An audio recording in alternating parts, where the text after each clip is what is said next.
মানুষের জীবনে কত স্বপ্নই না থাকে, আর এই স্বপ্নগুলো পূরণ করতে গেলে প্রয়োজন হয় অনেক অর্থের। স্বপ্ন পূরণ মানেই অর্থ, আর সেই অর্থের জন্য মানুষ একটা স্বপ্ন পূরণ করতে গেলে তাকে বিসর্জন দিতে হয় তার আরেকটা স্বপ্ন। আর এই স্বপ্নকে আমি আজ বিসর্জন দিয়ে আসলাম। আর আমি কোথায় গেলাম, আর কোথায় এত সুন্দর সুন্দর খাবার মাত্র 93 পয়সায় পাওয়া যায়, আর এত সুন্দর গোল্ড কোন রাজা বাদশার বউরা পরে জানি না ভাই।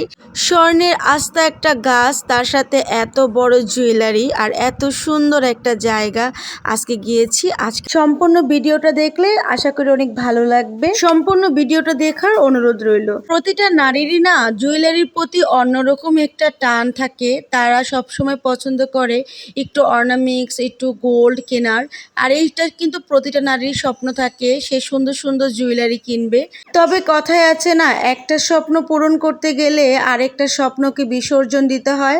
আজকে আমি একটা স্বপ্ন পূরণ করতে আরেকটা স্বপ্নকে বিসর্জন দিচ্ছি। আমার শখের কানের দুল আর একটা আংটি আমি বিক্রি করে দিয়েছি, কারণ আমাকে একটা ভালো মোবাইল কিনতে হবে। আসলে অনেকে এখন মজা করবেন, অনেকে অবাক হবেন যে আপু আপনি স্বর্ণের আংটি বা কানের দুল বিক্রি করে মোবাইল কিনলেন। হ্যাঁ আপু, যেহেতু আমার একটা পেজ আছে, আর এই পেজে প্রতিনিয়ত আমাকে ভিডিও দিতে হয়, আর যেহেতু আমি অ্যাডস অন রিল এবং ইনস্টিম অ্যাডসের মনিটাইজেশন পেয়েছি, সেই জন্য আমাকে একটু ভালো ভিডিও কোয়ালিটির জন্য আমাকে একটা ভালো মোবাইল কিনতে হবে।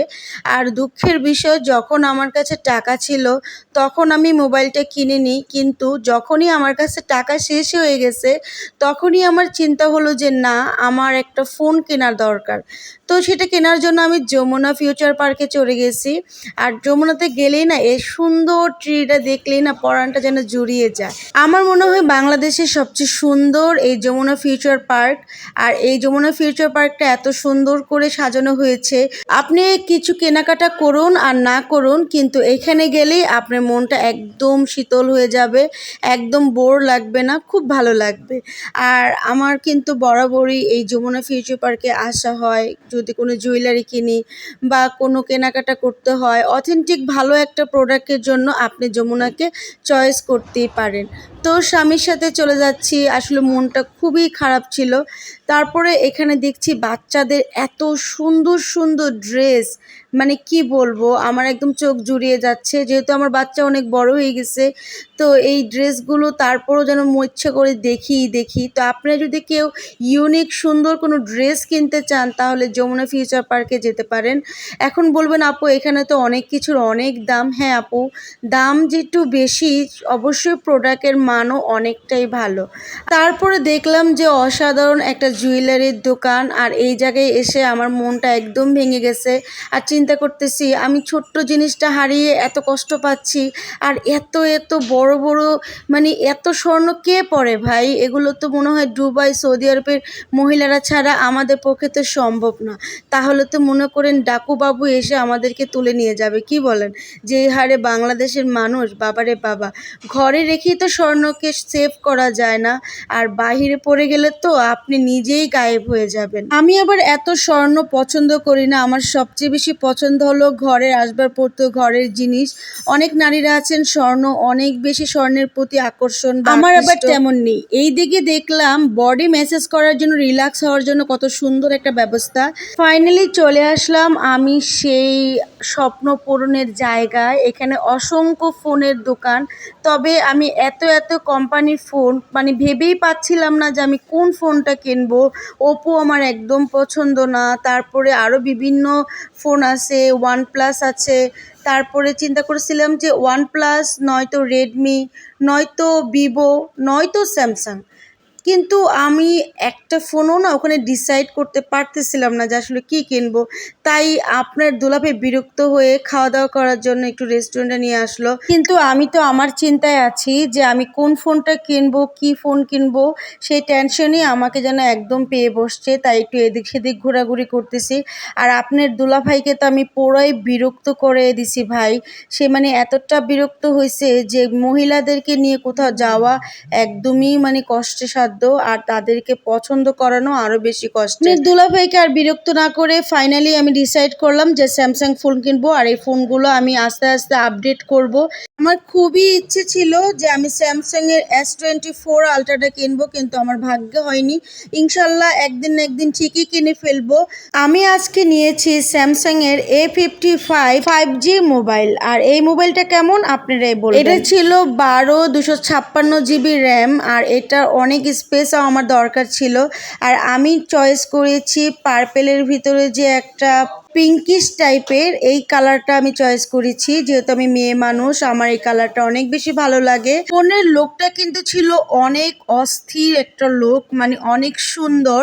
তবে এটা দেখতে যেন মনে হচ্ছিল S24 আলট্রার মতোই লাগতেছিল ফোনটা একটু মোটামুটি ভারী ছিল, তারপরে অনেকটাই মোটা ছিল, ধরতেও একটু অসুবিধা লাগতেছিল, কিন্তু অ্যাভারেজ কিন্তু এটার ভিডিও কোয়ালিটি সব কিছুই ভালো। আর আপনারা ভিডিও যখন দেব তখন আপনারাই আমাকে কমেন্ট করে বলবেন যে ফোনটা আসলে কেমন হলো। ফোনটার অফিসিয়াল প্রাইস ছিল 75,000 টাকা, যেটা আমি আনঅফিসিয়াল ভাবে পেয়েছি মাত্র 45,500 টাকায়। ফোনটার সাথে দামি চার্জারও কিনতে হয়েছে 2,500 টাকা দিয়ে। তো ভাইয়াদের শপের ফোন নাম্বার সহ আমি কার্ডটা দেখিয়ে দিলাম। আপনারা যমুনা ফিউচার পার্কে গিয়ে ওনাদের কাছ থেকে যেই কোনো মোবাইল ফোন কিনতে পারবেন আনঅফিসিয়াল ভাবে।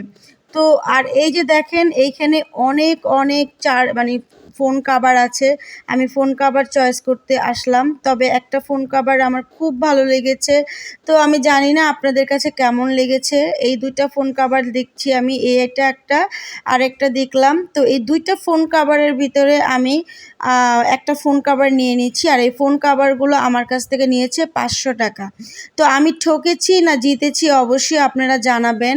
আর আমার মোবাইলের সাথে ফোন কাভারটা কেমন হলো অবশ্যই কমেন্টে জানাবেন। তবে আমার কাছে ফোন কাভারটা বরাবরই অনেক ভালো লেগেছে। এটা একটু আপনার S24 আলট্রার মতো বা একটু আইফোনের মতো লুক লাগতেছিল, একটু গর্জিয়াস। আর যেহেতু দামি ফোন তাই 500 টাকা দিয়ে আমি এই কাভারটা কিনে নিছি।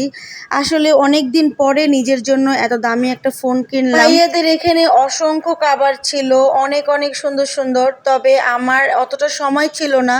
তবে ফোন তো একটা, অবশ্যই আমি আরও অনেক কাভার কিনবো, কারণ এটার কাভার দিলে অনেক সুন্দর লাগবে। তবে এইটাই আপাতত ভাবলাম যে না, এটাই অনেক সুন্দর লাগতেছে। এটার সাথে একটা ধরার মতো খুব সুন্দর একটা ছিল। তবে তারপরে আমার যে পিছনে যে ফোনের একটা ব্যাক কাভার আমি একটা পেপার লাগিয়ে নিয়েছি, তাহলে হবে কি যে আমার যে ফোনটা এটা ডিসকালার হবে না, নষ্ট হবে না, কাচে দাগ পড়বে না। আর যেহেতু পিছনটাও কিন্তু কাচ, আর এটা যে কোনো ক্র্যাশ খেতে পারে, তারপরে দাগ হয়ে যেতে পারে, তার জন্য এইরকম একটা কাভার আমি লাগিয়ে নিছি। এটা আমার কাছ থেকে নিচ্ছে মাত্র 150 টাকা। আর এই কাভারটা আপনারা নতুন ফোন কিনলে অবশ্যই লাগিয়ে নেওয়ার চেষ্টা করবেন। তাতে কি হবে, আপনার ফোনটা সবসময় নতুন থাকবে, সুন্দর থাকবে। এটা যখন ক্র্যাশ পড়বে ওই কাগজটার উপরই পড়বে, আর যখন আপনার ওই কাগজটা ক্র্যাশ পড়ে যাবে তখন আপনি চেঞ্জ করে আবার নতুনভাবে আরেকটা কাভার লাগিয়ে নিতে পারবেন। তো নতুন ফোনের সাথে এটা সেফটি মনে করলাম, তাই আমিও এটা লাগিয়ে নিলাম। অ্যাভারেজ ফোনটা দেখতে কিন্তু অনেক সুন্দর লাগতেছিল। তো যাই হোক, আমাদের ফোন কেনা শেষ। এখন আমি আমার হাজবেন্ডকে নিয়ে চলে যাচ্ছি। আমরা চলে যাব এখন নিচে। তবে বিশ্বাস করেন, আমরা যখন দুজন নামতেছিলাম আমরা যেন পুরো মানে গুলাইয়ে ফেলতেছিলাম।